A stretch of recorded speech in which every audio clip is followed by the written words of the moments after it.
Bingo Blitz rules. If your bingo has ads in it, That's not a bingo. if it doesn't have the coolest tournaments, mini games, and the most breathtaking design, Nope, not a bingo. if your bingo moment makes you feel so excited that you just want to burst in joy and scream out loud, bingo! Sorry, so you're playing... Bingo Blitz? Now that's a bingo. Discover a world of excitement with Bingo Blitz, the #1 free bingo game. Download Bingo Blitz and play for free. Now that's a bingo.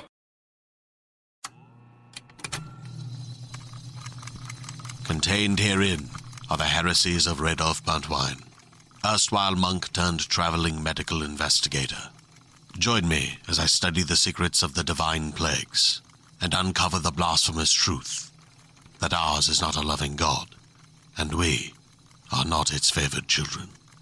The heresies of Radolf Buntwine, wherever podcasts are available. What's up, everyone? It's Noah Daniels. Hey y'all, I'm JJ. Hey guys, it's Kat. And we're your hosts of the Real Hauntings podcast, where we bring on guests to share their first-hand encounter ghost stories and supernatural experiences. Now on to the trailer. I've been warned to not tell this story, but I think because of the way it ends, it's okay to tell this story, because some people say that with certain entities, to like speak of them or talk about them or in any way like portray them as powerful will attract them to other people. The creepiest thing about it to me is a lot of times it would wait for me to notice it. Like, it would just lay its arm out like this, and then I'd be like, where is it? Where is it? And then I'd see it, and then it would just slither back. For more information on the Real Hauntings, Real Ghost Stories podcast, make sure you check out real.fm to learn more about our podcast and many other amazing podcasts.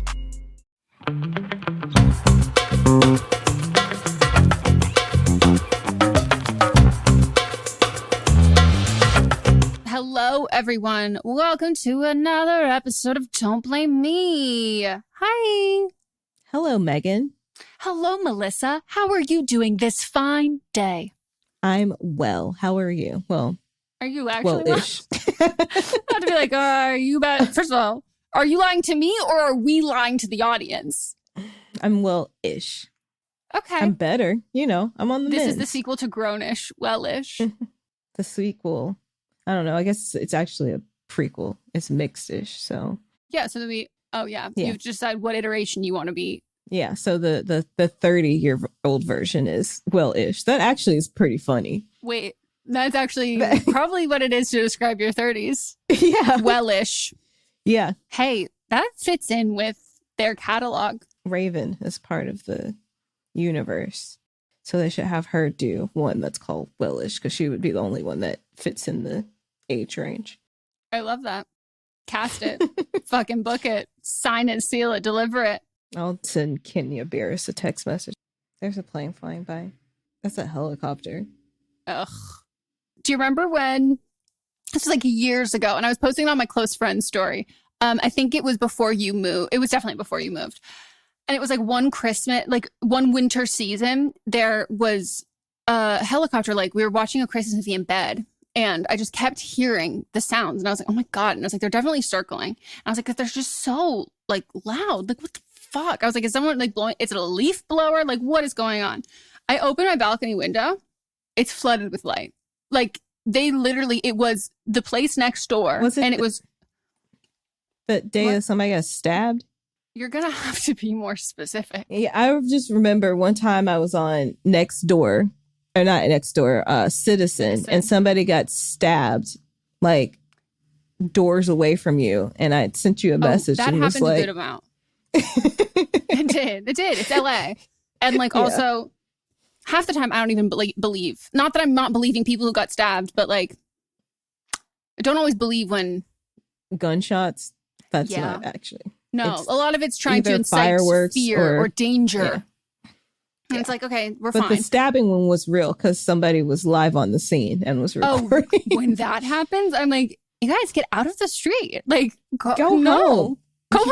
You don't want to. I saw on TikTok there was like a standoff, and these people were looking out their window saw at this this video. happening, and then a Amazon driver was delivering a package. Here's the thing. They know that their job is fucked. They're peeing in bottles so they reach their quota. You think a SWAT team is going to stop him? He's like, Right. I'm delivering this package, hell or high water. Like, I was like, okay. And it was just so casual. The walk was so casual. Lackadaisy, taking their time. It was just like, this man, this person like does not give a fuck about what's going on. They're there to pay their bills and get shit done. They're like, I'm trying to get my bag and leave. I'm trying to give you this box and get my bag, and whatever you do in the interim, before or As long after, as I that's get your my business. picture, as long as I get the picture that it's been delivered, I'm gone. I'm handing it to the SWAT officer, and now I'm texting it to the person who's being swatted inside of the home. That was so wild. Okay, well, I guess we should introduce ourselves. We already said our names. What do we do here? What we do here is people call in and they share their problems, issues, concerns that they have in their lives. And then we give advice. And you do it by calling this number, 310-694-0736. Was that correct? No. 310. Looks like I don't believe in God, but like the clouds sometimes make me wonder if I should. It just, right when you said that, it got so bright. No, Melissa, like I'm not religious, but if I was, I would take this as like a sign. Like, you know, if someone was like, are you there, God? It's me, Margaret. Like this would be saying, Margaret, I'm here. Wow. So I'm going to try again. I'm going to try again. I thought you were fucking with me. No. Oh, okay. 310-694-0976. Was that right? I don't know now because you said it twice and now you're in my head. I think I was right. Yeah. And international listeners, you can just send us a voice memo at meganpodcast@gmail.com. Good. That is it. We do require that everything has to be under 3 minutes long. You will literally be cut off from like the Google voice number, and then voice memos will be cut off by us. Snip, snip.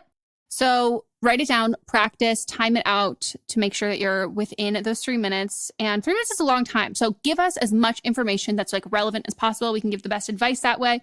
Let us know your age. Please let us know your pronouns if you would like to, as well as other people involved in said story or whatever you're telling us the situation. It is helpful for us to have like fake names as opposed to letters, numbers. We've really gotten away from that. I think we've like reiterated that enough. So you're telling a story. So like we gotta be able to follow. The more relevant information you give, the better advice we can give. And you have to be 18 or over, have your parents' permission. And what would you classify the advice as, Melissa? Like, would you say it's like subpar? Would you say it's like run of the mill? Like, would you say it's just like throwaway? I mean, I exhale excellence, so I, of course, wouldn't, anything that comes out of my mouth is not going to be subpar. And I know the same for you because I have high standards for the people in my life. Facts. So what we lack in credentials, we make up for in the big O. Opinions. Opinions.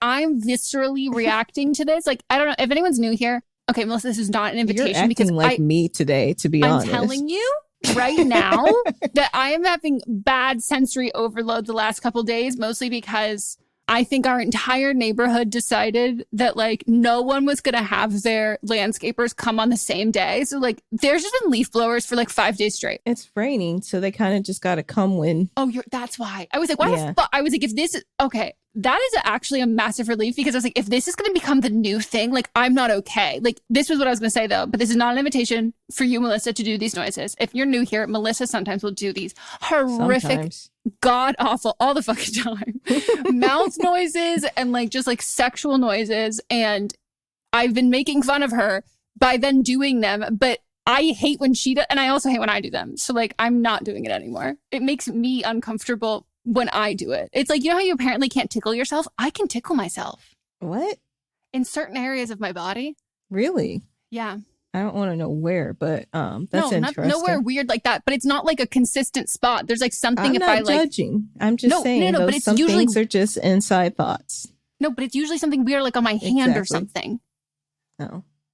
It's nothing like, no, that's what I mean. It's not places where I'm ticklish. I mean, like right here, I'm a little it gives the sensation similar of sensation? what the but like it's all it feels good kind of. And you were yelling at me for making it sexual, and here you are.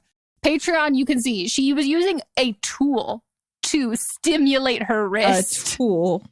A hair tool, and it wasn't my wrist, it was the bottom of my palm. That's fair. We're gonna give some fantastic advice. We're gonna be hilarious. We're gonna be funny. We're gonna be like so cute and endearing while we do it. If we give bad advice, we've baked in our excuse and our get out of jail free card into the title of this podcast. Don't blame me. Shall we get into it?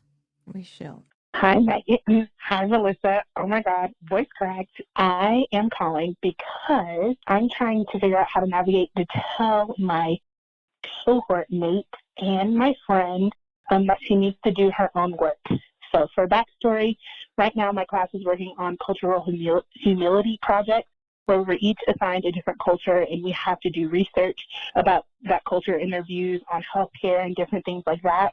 She got white culture, and for reference, I'm Black, so I'll explain how it all ties in. So one of the questions was essentially thoughts on race, essentially, and she was trying to figure that out, and she texted me and the only other Black person in our cohort, how does she present on white people's views of racism? And I just feel that she should do her own work with that. She is also white. Her parents are European, and so I just feel that she should have to do her own work. But how do I tell her that in a way?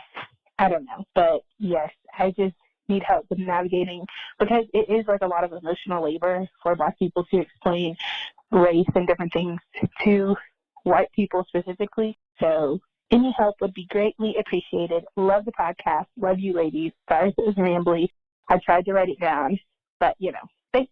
Have a good one. My uncle that I saw this past weekend, he talked about how he went to his class reunion and from Arkansas, and he's like 10 years older than my dad. Definitely different time. And he said that one of his classmates was like, "What's it like being married to a white woman?" Which my aunt is white. And he goes, "Aren't you married to a white woman?" What? Like, the project is, what is racism to a white person? Why would you ask a Black person who has no experience with that? Yeah, like, can you tell me what it's like to be white and racist? And it's like, well, no, I can't. I don't have a first person perspective on that. So this is like beyond just like the emotional labor in like a social setting. Like you said at the top of the call, like she's literally asking you to do like your project and her project, like homework, like a literal assignment. But also you have no experience with what her homework is.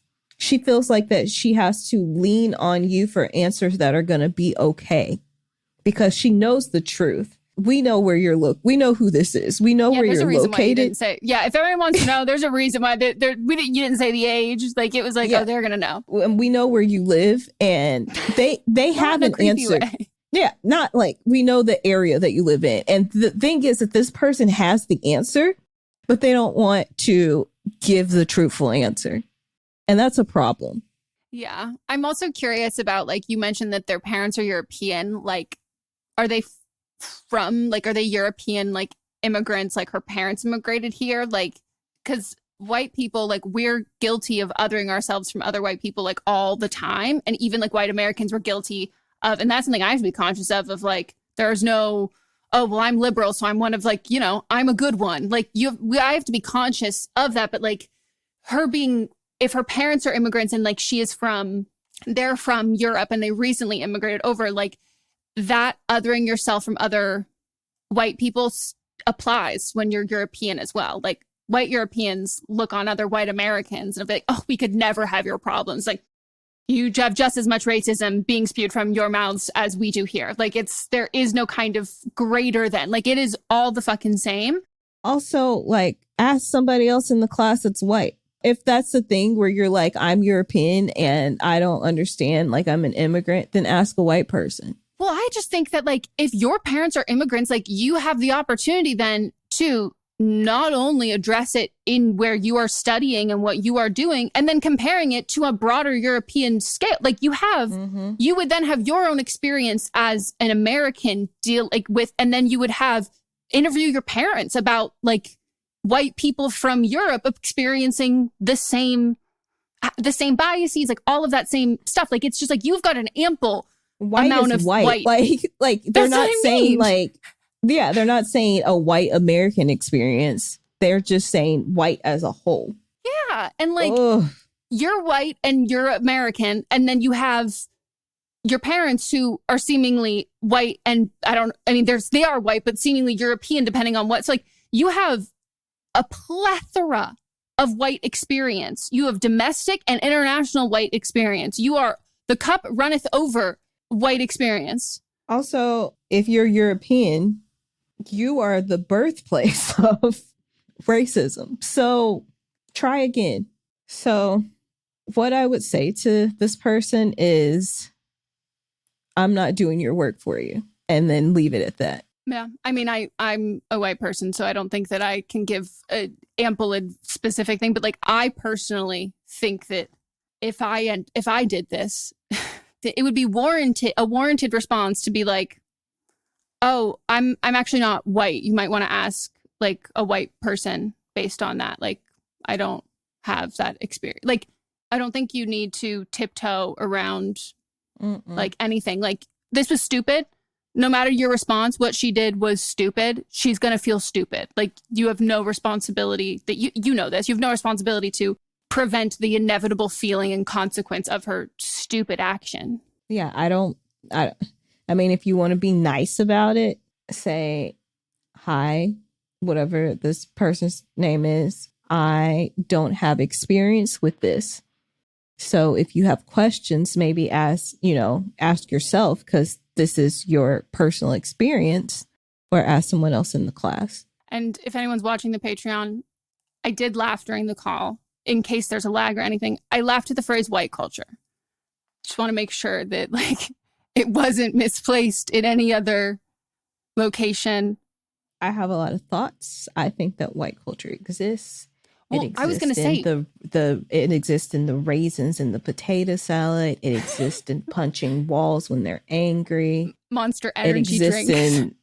It exists in what was that aesthetic that you were telling me about? Vanilla girl. Yeah, that shit. That is white culture.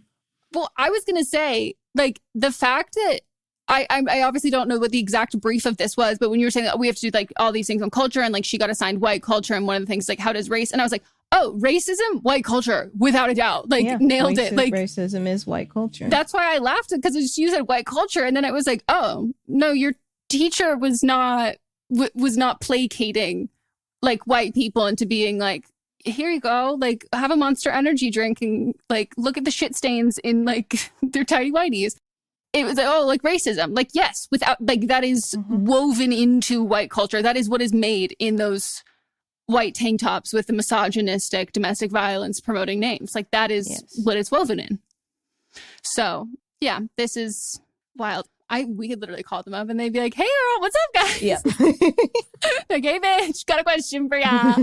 I know you said that you're friends with you said it was a cohort/friend. First of all, this podcast, before this podcast, I was like, what the fuck is a goddamn cohort? Like, literally had no idea. But if this person is like an actual, like, real, true friend, there's like absolutely zero response that you could have that would put that in jeopardy, because the friendship is only being put in jeopardy should be from their side of their even asking you this, and then you're the one deciding how this friendship moves forward. But like, you don't have to, and I don't need to tell you this, but like, yeah, you don't carry the burden on how do I respond to this that does not affect our friendship, because it's not a response. It's like, oh, your reaction to someone's action, that's not what would then affect the friendship. It's you wouldn't have needed a reaction if the action didn't exist in the first place. Yep. So, and if she reacts badly, then she's not your friend. Nope. She is not. The only friend that you need is yourself. Everyone else is just bonus, and you're a bonus to them. Spoken like a true Aquarius. fuck everyone else. Okay, next call. Yes. Getting into it, you can call me Bree, she, they, and my friend in this story, Carrie, she, her. We're both 26. To preface this, Carrie is autistic, and I'm neurodivergent but not officially diagnosed. And both Carrie and my partner are both behavioral specialists. I'm saying this to point out that neurodivergence just plays a huge role in this story. Carrie and I have been friends since 6th grade, but had a falling out in college when she was in an abusive relationship that spiraled into her marrying the guy and alienating everyone in her life. A few years later, she divorced him and we made up. Now, this story starts about a year and a half ago. Carrie and a few of her friends were going to help me by making some music for my podcast. This is important for later. Carrie came over to my house to hang out, and about 5 minutes into her being in my bedroom, I found out that she was sick and going to get tested for COVID when she left my apartment. To be clear, this was before vaccines. When I told her she needed to leave, she rolled her eyes and laid in my bed. After a few minutes, she realized I was serious and left.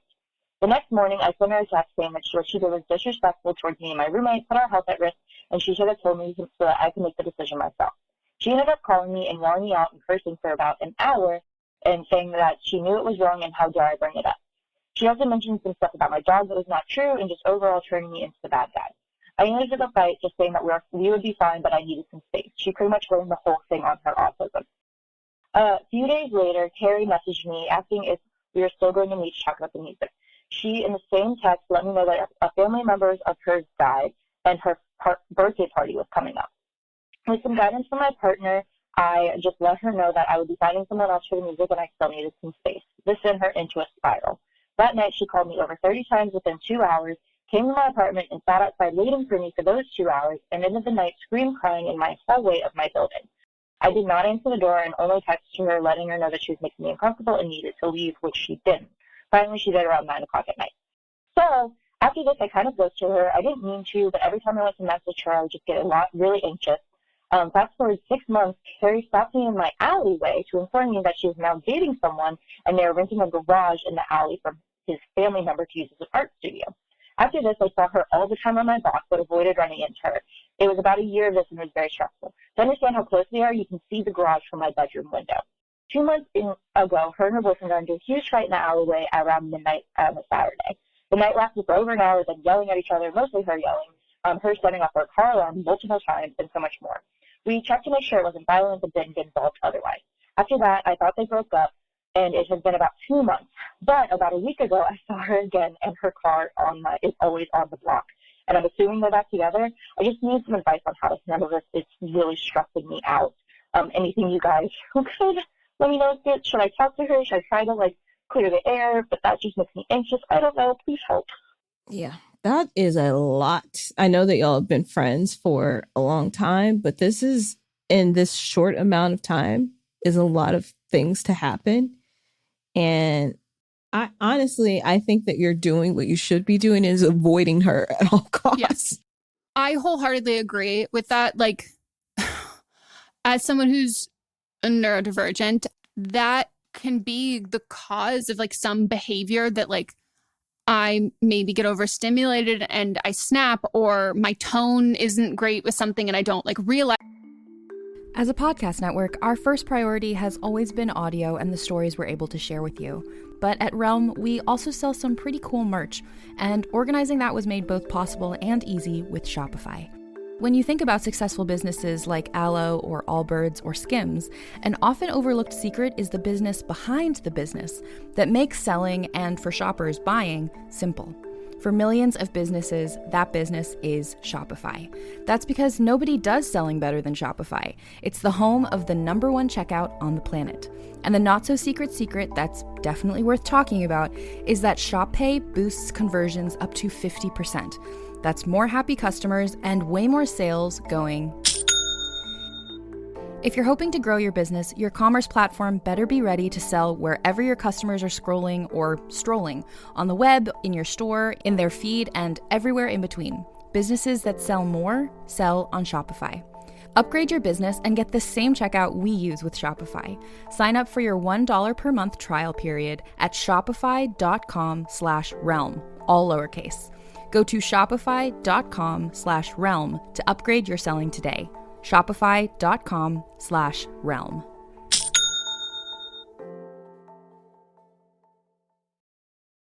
As those things, or if I lash out or something like that, like I'm seeing someone's response to my behavior. And most of the time, like, and I know autism's not the same as ADHD, but in both senses of emotional responses and emotional dysregulation, if I'm off base with like my tone and I am clueless and I'm unaware, that's because the person that I'm with hasn't reacted to it. So like I can say something that's like completely innocuous and someone takes it like the wrong way. And I see that on their face, like, and I'm like, oh shit, like, oh, okay. Like or I have a friend who then, if I'm not even like clued into facial like responses like that, if someone told me that like, oh, this thing that you did or this thing that you said really hurt me, my disability, my neurodivergence, like ends at that point. Like that, there's no excuse for that. Like, oh, my reasoning or the reason why I did that, I don't get to double down and then use that as an excuse for not having remorse or understanding that I've hurt somebody else. Like it can be the trigger of why I reacted in a way that hurt somebody else, but that doesn't mean that that's okay and that I don't deal with the repercussions afterwards. Like that's just like not it. And I think you know that clearly. But I'm with Melissa. Like this to me is someone who's, and I want to make sure that like I'm not referring to her autism as this, but like this is someone who is deeply unwell and like she's not okay right now. And she's being emotionally abusive to you. She's stalking you. She's making you feel not only like mentally and emotionally unsafe, like physically unsafe. She's imposing her presence to your home uninvited. She's getting like places that are near you. Like if this was a romantic relationship, I think we'd look at it a lot different, just more differently. And like I've had friendships with people where the friendships were like abusive, but like I couldn't wrap my head around that because I'm like, well, it's a friendship. I don't owe this person anything. And not that I think that I owe my romantic partner anything, but like for some reason we just like look at them like apples and oranges, and some behavior that we would never fucking tolerate in a romantic relationship we accept in a friendship. I'm guilty of that. Like I've without a doubt 100% done that. I think that you feel this care and worry about her well-being based on her relationship history. And like, you know, she's made her relationship and she's made her life your problem because she then got that she spends all this time by you. And that's also a manipulation tactic in that way. And I'm not doubting that like they had a horrible fight and it's so bad and all of that, but like you are being emotionally manipulated to not be granted the luxury of space from this person. Like you're being constantly, you're having to hear her argue. You're having to hear her like yell in the streets and all of that. And that's not a safety measure or a precaution because you didn't consent to that. So like it would be one thing if like I've had friends who've dated like abusive people, and like it's one thing when it's like you're going to go have a conversation with them. I'm going to sit in my car and I'm going to be parked across the street with the windows rolled up and I'm going to watch and I'm going to be there when everything's there and I'm consenting to that. And this is something that we're agreeing to that it's a safety measure, but it's not a safety measure for you to be like looking in from your window because that's not something that's agreed upon because she's not safe for you. So you can't put your safety and you can't put her well-being above your well-being. And she's abusive to you. And this is like, there's no air to clear at all. And like, if she gets like, does the work and she goes to therapy and she's like able to do like all these things and really grow as a person, that will also have nothing to do with you. And you don't owe this relationship. No. And the person who should be apologizing or clearing the air should be her. It's not you. There's nothing that you need to say to her. She's the one that was disrespectful and crossed a lot of boundaries with you. I mean, this is abusive behavior and you're the victim in this. So a victim does not need to apologize to the person that is causing them harm.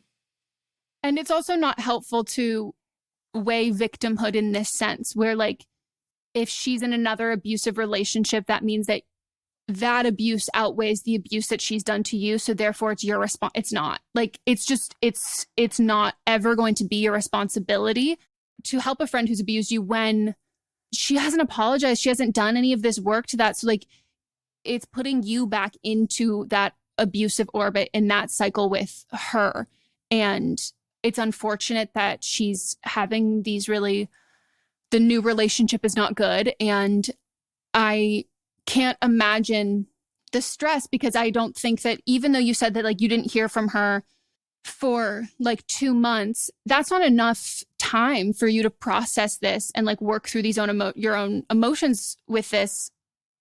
You don't feel safe at your house. And like, you then hear her yelling in the alleyway, and I'm not telling you to not look out the window and make sure she's safe. Like that's a natural reaction. And it's also fine if you didn't do that, but you're not being given the opportunity to heal from this experience. And like, now you're feeling obligated to clear the air because you're having to be reminded about this all the fucking time. Like, you're not getting the ignorance is bliss or the out of sight, out of mind thing at all. Like, she's making sure that she's inserting herself into your everyday routine and outside of your home. And just, you know, it's like, obviously not into the same extent, but like, you know, if you like go home for like to your hometown for like the holidays or whatever, like you're a little bit maybe more on high alert that you're going to see someone you don't want to see or whatever it is. Like,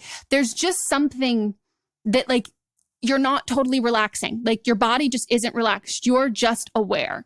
And that's how you are for most people, like at your job. Like, it's just like someone who you work for could always walk through the door, and like you're not getting that release of like the sanctuary and the safety and the comfort of home. She's taken that from you.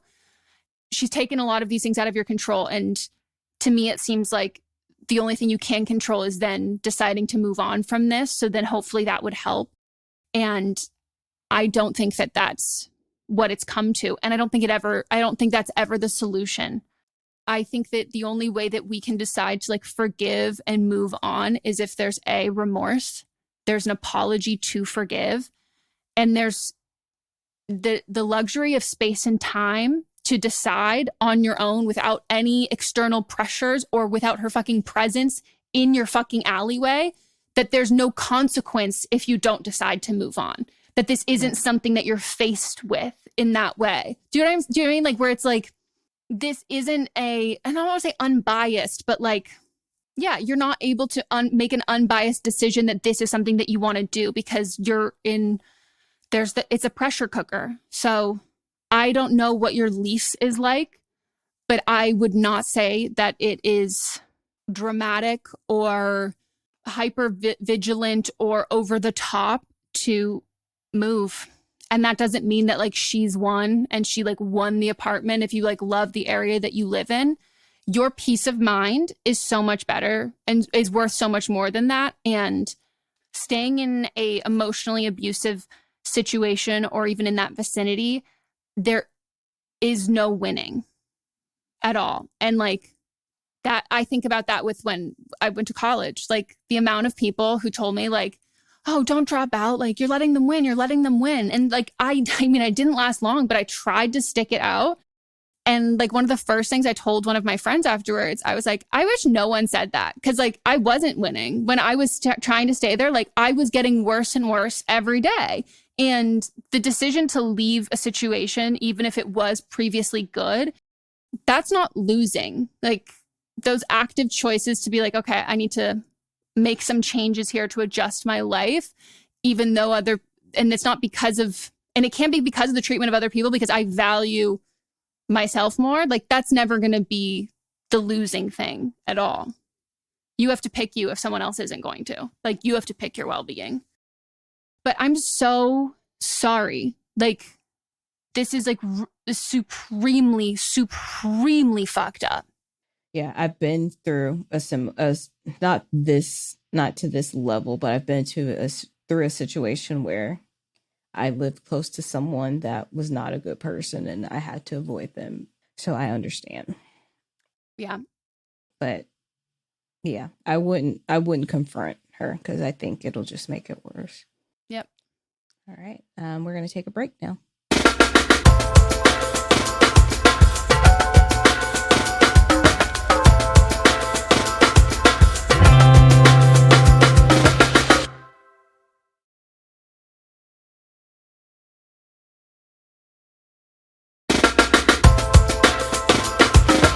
And we're back. How was your break, Melissa? I squeezed my finger Where'd you squeeze it? with the clamp. Oh, I was doing that earlier. With those little, With the same Mots was like, ones? what are these little ones? I was like, Melissa gave them to me because I have the big ones. All right, next call. Meghan and Melissa, I'm calling in for some advice on a family issue. I am a 21-year-old woman who goes by she, her pronouns. To give some backstory, my mom had me when she was 15 and my dad was 17. 2 years later, they had my little sister. At this time, they had both immigrated here from Mexico and they were undocumented. My dad left us early in life. I think I was around 4-ish. My mom doesn't like to talk about the subject, and honestly, since I can't even remember my dad, I never cared to bring him up. Growing up, we didn't have much contact with him anyways. He would only call during birthdays and holidays. A couple years ago, he invited us to come and stay with him for the summer, but the idea made me nervous, so I quickly declined. Fast forward to a couple weeks ago, my dad messaged me, and it read, "Happy New Year, I hope to see you soon." I didn't think much of it and forgot to respond. When I remembered a few weeks later, I replied, "Happy New Year." After a short conversation, he sent me immigration paperwork and asked me to fill it out for him. He said he was planning on moving back to the States and would love to see me and my sister. I didn't respond and later told my mom about the situation. You could tell she had her feelings about it, but asked me what I was going to do. I told her I didn't know, and it would actually take a lot from him for me to do this favor. My mom later told the rest of our family, who absolutely freaked. I have never seen my grandparents and aunties so mad. It was then that they told me my dad had left, and he cut contact with my mom out of nowhere. My mom learned that he remarried his ex-girlfriend through a mutual friend, and he was taking care of her child that was my age. Also, his mother and sisters were still here in the United States, would visit us often, and never said anything. My grandma begged me not to fill out this paperwork, and I happily agreed. Also, I think it's worth noting that it took a lot of work, but my mom is now friends with my dad's sisters, and they work together. But they also said that I should not fill out this paperwork because he did not deserve it. They, however, do have a good relationship now. It was an easy decision to not fill it out, but now I'm stuck on how I should tell him.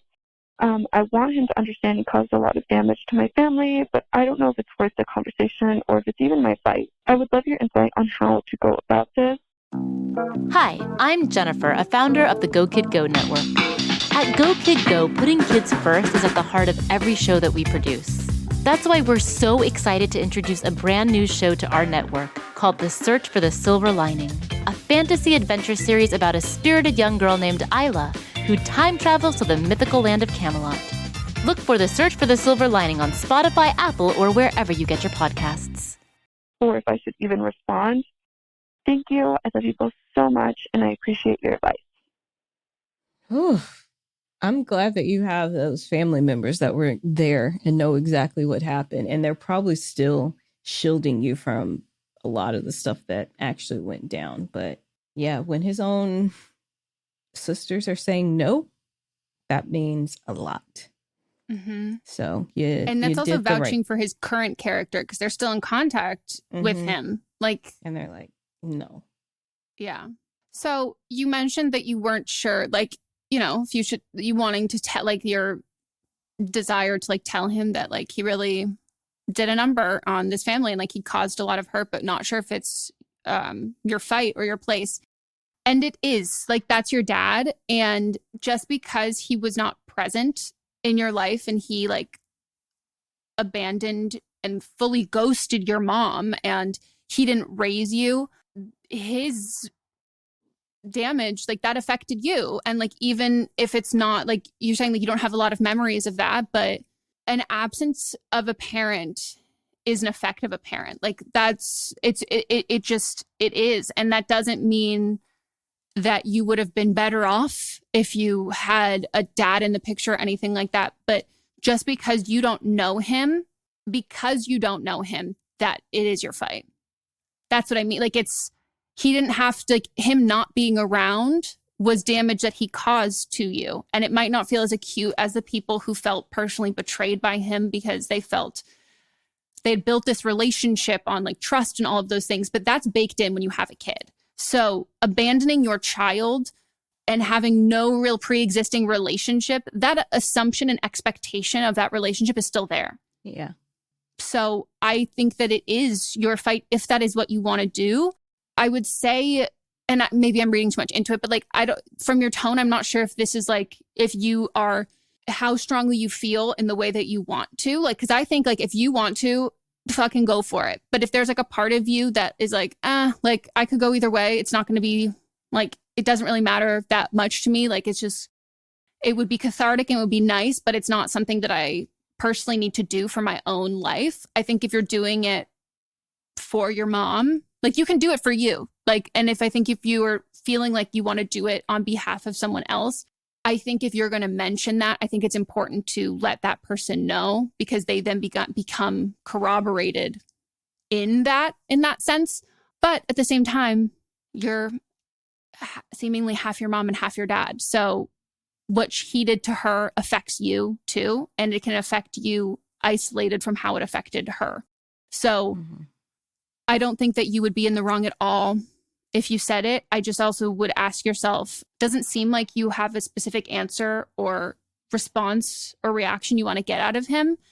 And to me, that's the only time I think we should mitigate when we say something or when we don't, is if there's only one response we want and the likelihood that we're going to get that is very slim, and then it would make the feelings worse, you know? Yeah. I looked up because I had questions about who can fill out paperwork for family immigration. And it looks like if your brother or sister is a U.S. citizen, which I'm not sure if your aunts are, but they could fill out the paperwork. So if they are citizens, I think that speaks a lot about the fact that he didn't ask his sisters that are in contact with him to fill out the paperwork as well. So that is something to take into consideration. But again, like Meghan said, if this is something that you want to do for you, then cool. But there's other ways to build a relationship if that's what you want with him. Like you can build a relationship virtually. He can come just visit. He doesn't need like permanent residency. But to me, it kind of feels like he's using you to get what he wants. Yeah. And I just think that like there are people who go through the process of, and I don't mean in the United States, everyone thinks that like Canadians are coming to the US just trying to like wine and dine Americans because they want that sweet American citizenship. Like that's a Fox News myth that is currently rampant right now. But in terms of like quote unquote green card marriages, like there's a little bit more effort put in to have it be a mutually beneficial relationship. Like, and it does feel like it's coming. He can't even go through the motions of spending a couple months trying to I would love to get to know you more. And then he's just right off the bat telling you that this is what he wants. Yeah. And then it's like, well, it feels also like manipulative. It's like, well, if you get me this, then we can pursue a relationship. And it's like, so you're not gonna what's the urgency as well? Like, yeah, if this is why you want to get this and you want to be in my life, like you said, you can be in my life without this and show me that you're not going to get up and leave because you don't remember him leaving, but your mom does. And like, that you don't need him if he's not going to be a person that you need. Yeah. He has built no foundation for this. He's broken the foundation that could have been there and he could have stayed and been fine, but he chose to leave. And so, if he wants a relationship with you, then build the relationship first, and then you can decide if you want to fill out the paperwork for him later. Yeah.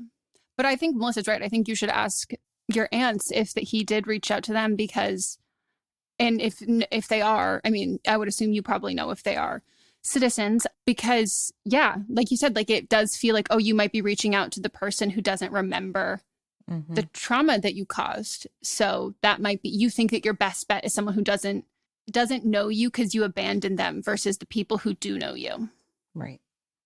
So that's not to say that like he hasn't grown or changed or like evolved as a person. But I do think that the people who have stuck by you in your life, it seems like they have your best interests at heart. And you've got more than enough people who like love you and care about you. And if he wants to be one more person, he has to prove that and earn that. And that's not done in exchange for this. Right. All right. Well, we're going to do one last call. Hi, Meghan and Melisa. I've called twice, but both times I believe I left something important out, so this time I wrote it up. Here we go. I am 19 and my cousin is 20. We are going on a trip in about a week and a half with her grandparents, my aunt and uncle. We have to go on a plane to get there. I am vaccine boosted, as are her grandparents, and I am about 98% sure that she never got her booster because she didn't even want to get the vaccine until it was mandated by her work. And I don't believe that they required the booster. I plan on wearing a mask on the plane, as I have every time I've traveled since the pandemic. And I believe her grandparents will as well, because they have several pre-existing medical conditions between the both of them. I'm calling because I'm nervous that my cousin won't see a point in wearing a mask. Her parents are anti-maskers and anti-vaxxers and have rubbed off on her, and it's not obvious unless you speak to her about it. I don't feel comfortable with her not wearing a mask because we will all be staying in the same condo for the 10 days of the trip. And I really don't want to get COVID again, as I've just gotten my lungs back to a semi-normal place from when I got it for the first time in September of last year. Her grandparents were kind enough to pay for my ticket, so backing out is truly not an option. I don't want to start our trip with a big-ass argument, but I'm really just nervous that she's going to refuse to wear a mask and get us all sick. I probably would not have accepted the invitation to this trip had I remembered that this is a concern, but of course I didn't even think about it until I was making sure I had enough masks to hold me over through my trip this past weekend. I think that's all, so please help, because I'm really unsure of what to do in this situation. Her parents have really rubbed off on her, and she refuses to listen to anything else, any other point of view, any other facts, science, things like that. I feel like it's really going to start us off on the wrong foot for this vacation. But yeah, please let me know any advice that you have. Thank you. I am traveling in June, and I'm going to be I'm traveling like on the plane, not with anybody that I know, but I'm meeting a lot of people down in the place that I'm going. And I told the person that's planning on a trip that I would not go unless everybody that was going was vaccinated and boosted. And she said, totally understand. She agreed with me, and she made sure that everybody was vaccine boosted. And I said, like, they need to wear a mask on the plane. And she's like, that's not even, I wouldn't invite them if they were like people that weren't wearing masks. And so I said all this. She's like, I know how you are. I know that you wouldn't come. First of all, before she even asked me to come on the trip, she said, would you even be comfortable to come? Because she knows how I am. And I said, as long as all these things. And so she checked and made sure. And she wanted to make sure that I was comfortable, and she wanted me there.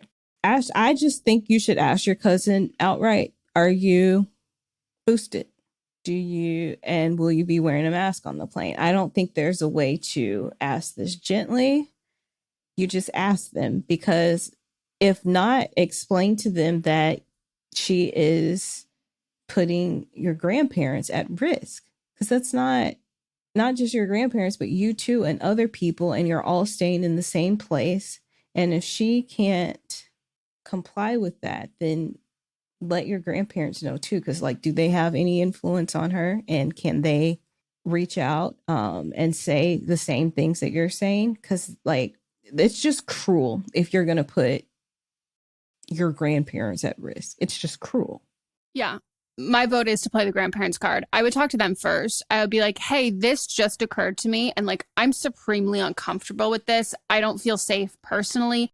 I'm concerned about anyone else who is on the flight, like people with a compromised immune systems, people who aren't flying for a luxury vacation that we're doing, like people who are flying for a need, going to see someone who is sick, people with babies, people who just don't have full immune systems there. And then also you both, like, I'm really not okay with that. And it was an oversight on my part. And we need to make sure that she gets her booster. And like, think it's like a, not even asking them like, hey, what do you think? Like, just like, we're all on the same team here. And we need to make sure that we can make this safe for all of us. I don't think that there is a way for you to enjoy this trip, protect your safety and your grandparents' safety and all of that. If she decides that she doesn't give a shit about it, I don't think it's worth it for you to go. I don't think you'll have fun. So I get that it's like a free trip, but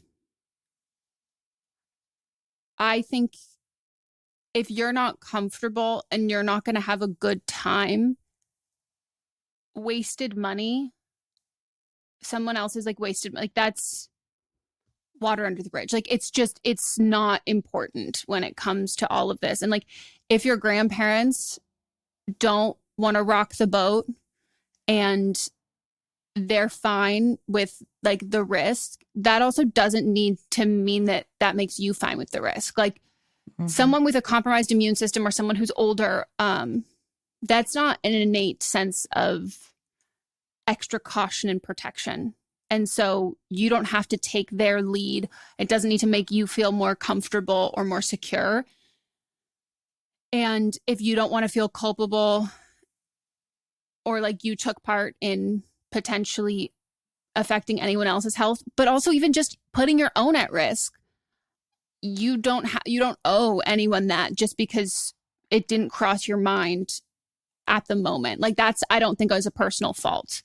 I think like to assume and expect that people should be boosted and doing all of those things, like I don't think that you're in the wrong for not double checking and ensuring before you spent your money. I think the people who aren't taking precaution about their health and other people's, like those are the people who are in the wrong. And if that means that means your aunt and uncle are out money because they don't want to say anything to her, then that's what that means. But that doesn't mean that you should risk your safety, especially because you said that like you got sick September, like you're finally feeling better after getting sick September of last year. And so pushing yourself and pushing your immune system after you've dealt with a COVID infection that lasted 6 months, even if you just push yourself and not get COVID again, it can be detrimental to your physical health as well as I think your mental health, specifically with your cousin. If she can't abide by this stuff, I just don't think that you're going to enjoy your time. I don't think it'll be worth it for you. You'll be. With something like 5 million podcasts, finding a really good one can take a ton of time. So let me recommend one. It's called Something You Should Know. I'm the host, Mike Carruthers, and in each episode, we discuss topics that can be really helpful, like how to read people better, the psychology of crowds, or fun things like the story of Legos, or why you probably wouldn't be here if it weren't for horses. Something You Should Know is the name of it, wherever you get your podcasts. So cautious and looking out for like making sure that you're not touching or breathing the same air for a long time. I mean, even just like having to wear, like, are y'all staying in separate rooms? You're staying in the same condo, but do you have separate rooms? Like that's just a lot because then you have to wear your mask all the time. And there's like risk when you're going out and traveling, and like that's one that like you can all decide how much you're going to mitigate that risk and like what you're all comfortable with. But when it comes to setting yourself up for success with boosters and masks, like you've all consented to the possible risk that is getting on an airplane and that is traveling and what maybe it's going to a restaurant, all of those things. But that's baked in with the baseline of up-to-date vaccines and boosters and a mask. And if she can't do that, then you're not on the same page with safety precautions. Right. But I'm sorry, this is like, there's absolutely nothing worse than people like, especially because you've been sick for a while. Like I really understand looking forward to something as like a reward or as something that like you've been counting down the days to that feels like something that old you would have done or pre-COVID you, and then having that your basic safety needs, you and other people's basic safety needs not be met, and then you have to miss out on something because other people won't be considerate. Mm-hmm. That's awful. It very much is. Oh. All right. Let's take another break.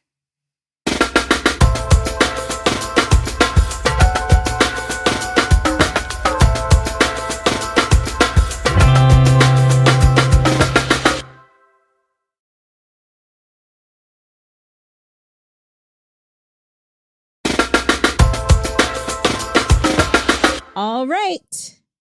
Let's get into Don't Blame Them. And Don't Blame Them is where one of you, our listeners, calls in with your own advice pertaining to a call that we played on a previous podcast. So maybe you have personal experience by way of like, it's a professional question and you're like, oh, I'm in that profession, or something family related. You have a similar dynamic, or, you know, you've just been through similar life event before personally, or was close with someone who had it, and you have your own insight that you would like to give the caller, or you just think you give wonderful, amazing, great advice, which relatable. So do we. And you would like to share with the class. Oh, yeah. Here we go. Hi, Meghan and Melisa. I'm calling in for Don't Blame Them. If you hear a car in the background, I am parked in a mall parking lot, so I am not driving. I'm calling in for the most recent episode where the caller was talking about how does she break it to her parents that she is no longer religious. I'm just going to echo a lot of what Melissa was saying. I myself identify as Christian, as does my husband, but we just don't go to church. And that was something that my parents specifically had to come to terms with because they were both raised in the church. My mom was raised Irish Catholic. My dad was raised Deep Southern Baptist. And we would always go to church on Saturday night with the Catholics and Sunday morning with the Baptists. As I got to college, I realized that I didn't really want to go to church just because being gay in the church was very traumatizing. And that was something that my parents and I had to come to terms with. And they're now not super okay with it, but they're more okay with it than they were in the beginning because they understand where I'm coming from. And I've kind of had more open conversations like, hey, this is why I decided to not go to church. This is why I decided to stop going to church. I am still a Christian, but I do not want to go to church because there were so many people that just kind of kept invalidating me and kept telling me I'm going to hell just for who I am and who I love. So I very much understand where the caller is coming from of not wanting to be a part of that organization anymore. It's going to be a difficult conversation, caller. All I can say is just rip the Band-Aid off and go from there. And it's going to take a couple of years to repair the relationship. So just be prepared for that and definitely do what you need to do to mentally prepare for all of this. Thanks so much. I love the podcast. Bye. Fantastic. Great call. Caller, if you're watching and you saw our reaction, it was it was a double whammy on both parental sides.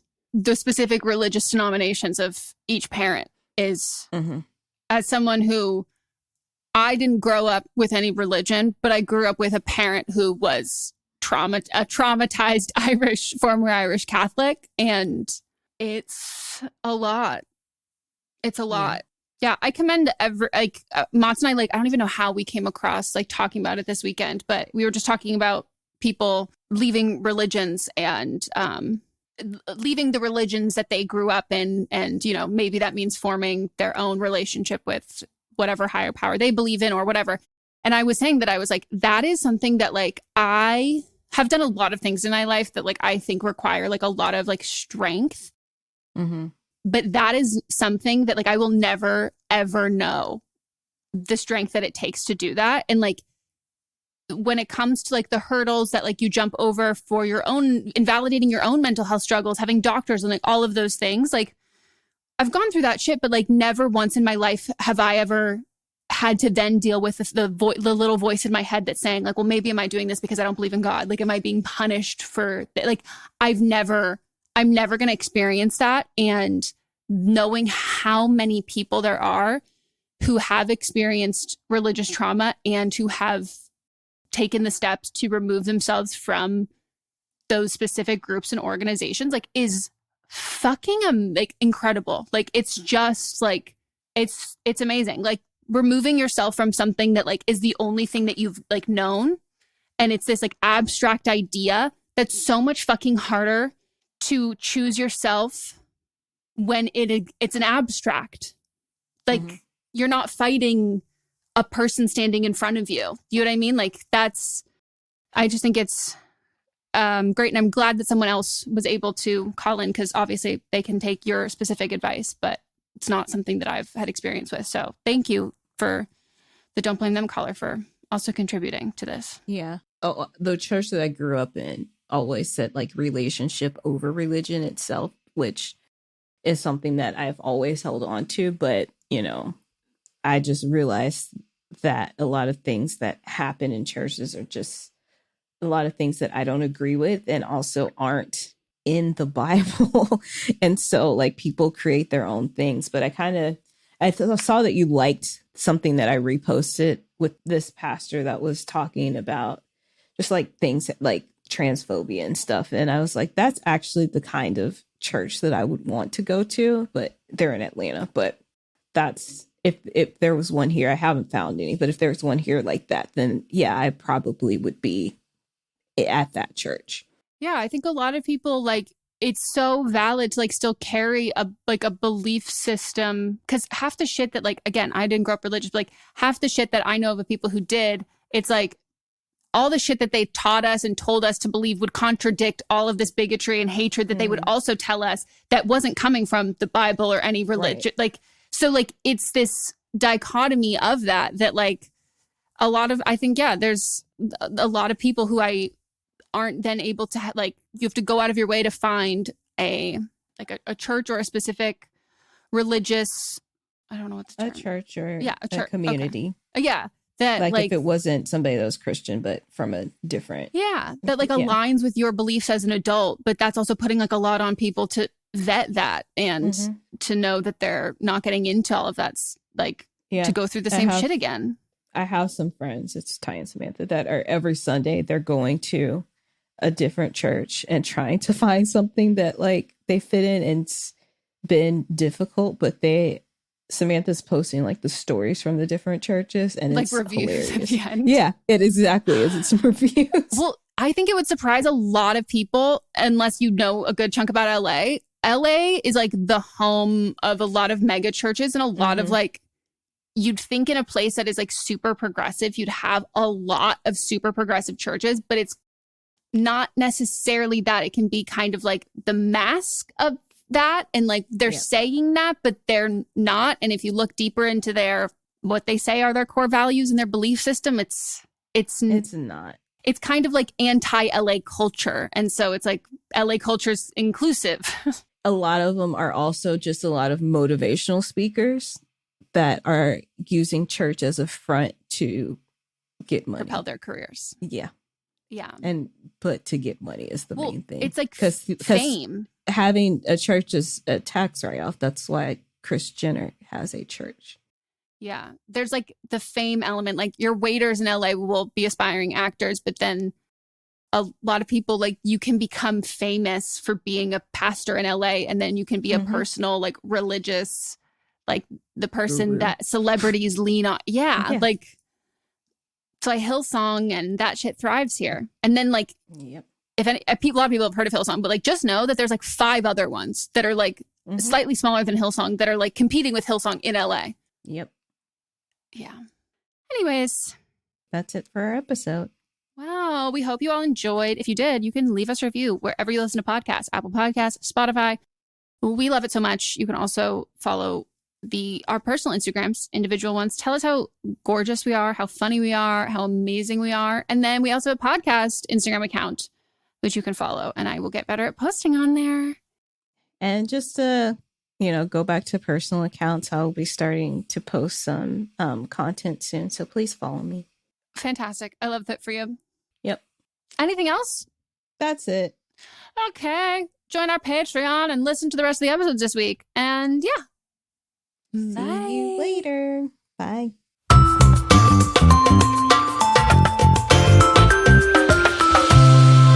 Don't Blame Me done by me, Megan Rinks. And me, Melissa D. Montz, plus Diamond Imprint Productions. Post-production sound and editing by Coco Lorenz. Production assistance by Melanie D. Watson. And music by Giacomo Picasso and Ryan Hunter. Hey, are you ready for some real talk and some fantastic laughs? Join me, Megan Rinks. And me, Melissa D. Montz, for Don't Blame Me, But Am I Wrong? We're serving up 4 hilarious shows every week designed to entertain and engage and, possibly enrage you. In Don't Blame Me, we dive deep into listeners' questions, offering advice that's funny, relatable, and real. Whether you're dealing with relationship drama or you just need a friend's perspective, we've got you. Then switch gears with But Am I Wrong, which is for listeners who didn't take our advice and want to know if they are the villains in the situation. Plus, we share our hot takes on current events and present situations that we might even be wrong in our lives. Spoiler alert, we are actually quite literally never wrong. But wait, there's more. Check out See You Next Tuesday, where we reveal the juicy results from our listener polls from But Am I Wrong? And don't miss Fisting Friday, where we catch up, chat about pop culture, TV, and movies. It's the perfect way to kick off your weekend. So if you're looking for a podcast that feels like a chat with your besties, listen to Don't Blame Me, But Am I Wrong on Apple Podcasts, Spotify, or wherever you get your podcasts. New episodes every Monday, Tuesday, Thursday, and Friday. Hi, I'm Jennifer, a co-founder of the Go Kid Go network. At Go Kid Go, putting kids first is at the heart of every show that we produce. That's why we're so excited to introduce a brand new show to our network called The Search for the Silver Lining, a fantasy adventure series about a spirited young girl named Isla who time travels to the mythical land of Camelot. During her journey, Isla meets new friends, including King Arthur and his Knights of the Round Table, and learns valuable life lessons with every quest, sword fight, and dragon ride. Positive and uplifting stories remind us all about the importance of kindness, friendship, honesty, and positivity. Join me and an all-star cast of actors including Liam Neeson, Emily Blunt, Kristen Bell, Chris Hemsworth, among many others, in welcoming the Search for the Silver Lining podcast to the Go Kid Go network by listening today. Look for the Search for the Silver Lining on Spotify, Apple, or wherever you get your podcasts. Do you love Disney? Do you love top 10 lists? Then you are going to love our hit podcast, Disney Countdown. I'm Megan, the Magical Millennial. And I'm the Dapper Danielle. On every episode of our fun and family-friendly show, we count down our top 10 lists of all things Disney. The parks, the movies, the music, the food, the lore. There is nothing we don't cover on our show. We are famous for rabbit holes, Disney-themed games, and fun facts you didn't know you needed. I had Danielle and Megan record some answers to seemingly meaningless questions. I asked Danielle, what insect song is typically higher pitched in hotter temperatures and lower pitched in cooler temperatures? You got this. No, I didn't. Don't believe that. About a wish coming true? Well, I didn't either. Of course, I'm just a cicada. I'm crying. I'm so sorry. You win that one. So if you're looking for a healthy dose of Disney magic, check out Disney Countdown wherever you get your podcasts.